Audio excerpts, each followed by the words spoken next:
Chiefs fall to Packers in stunning fashion as game ends in controversy. Patrick Mahomes threw a crucial interception during a chance to take the lead. The Green Bay Packers stunned the Kansas City Chiefs, 27-19, and quarterback Jordan Love threw 3 touchdowns to secure the victory Sunday night. The Packers, now 6-6, move into playoff position in the NFC. The Chiefs would have secured the number 1 seed in the AFC with a victory, but at 8-4, they are now the number 3 seed behind the Miami Dolphins and Baltimore Ravens. Chiefs quarterback Patrick Mahomes had the chance to deliver another magical late-game drive down 8 points with less than 2 minutes on the clock and no timeouts, but controversy ensued as he tried to charge downfield. There was a controversial call, and more importantly, a no call that will have sports personalities talking all day on Monday about what could have been. The first came when Mahomes was rushing for 10 yards and Packers safety Jonathan Owens came up and hit him as he was trying to run out of bounds to stop the clock.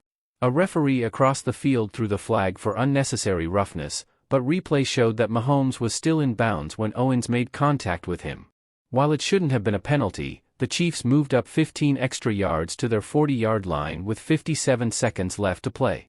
But the bigger official blunder came on the very next play when Mahomes decided to take a deep shot to Marquez Valdes-Scantling, who was clearly contacted by a Packers defender before attempting a catch.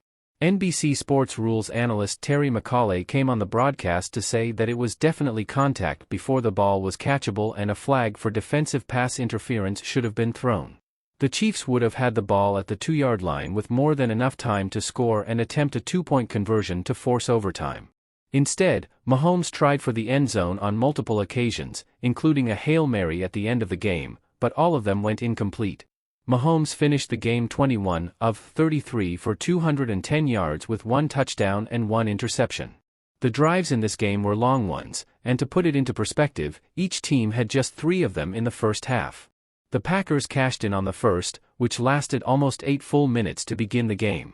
It was a 13-play drive, where Love looked locked in as he sold a beautiful play action to A.J. Dillon to get tight end Ben Sims wide open for his first career touchdown catch from 1 yard out. The Chiefs matched the Packers' opening drive, but only in time spent on the field.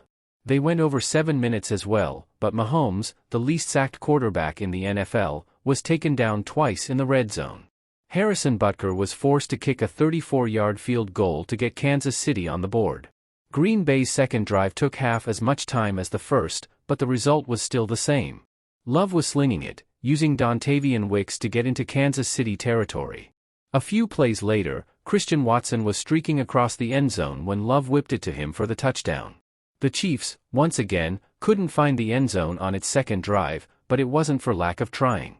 They were on the field for 8 minutes and 20 seconds of clock, but Mahomes was sacked yet again on third down in the red zone, forcing another Butker kick. With the Chiefs down at halftime, Mahomes and company were looking to set the tone in the second half. A touchdown drive was the ideal result to start, and that's exactly what happened when Isaiah Pacheco popped into the end zone from 1 yard out. But Love, showcasing his confidence all night long, had the response drive the Packers and everyone at Lambeau Field needed to see. One of the best plays of the night was Love launching it up on 4th and 1 to Romeo Doubs, who caught the ball in between 3 Chiefs defenders for a 33-yard gain to set up the Packers in the red zone. From there, Love would find Watson yet again, this time with the young receiver launching himself in the air to make a catch over a Chiefs defender for a 12-yard touchdown. Mahomes, though, wasn't giving up easily. He went 11 plays on the next drive and threw his only touchdown of the game to his backup tight end Noah Gray from 2 yards out to make it a 21-19 deficit. That touchdown came as the fourth quarter began, making it clear this game was going to come down to the wire. Green Bay was able to kick a field goal to make it a 24-19 game, but with tons of time for Mahomes to work with, the Chiefs were in a good position to take their first lead of the game at the right moment. Though Kansas City saw the exact opposite take place on the ensuing drive. On the second play, Mahomes was looking for Sky Moore on a wheel route down the right sideline. However, Packers cornerback Kayshon Nixon ran the route better than Moore, securing a key interception that turned out to be a game changer.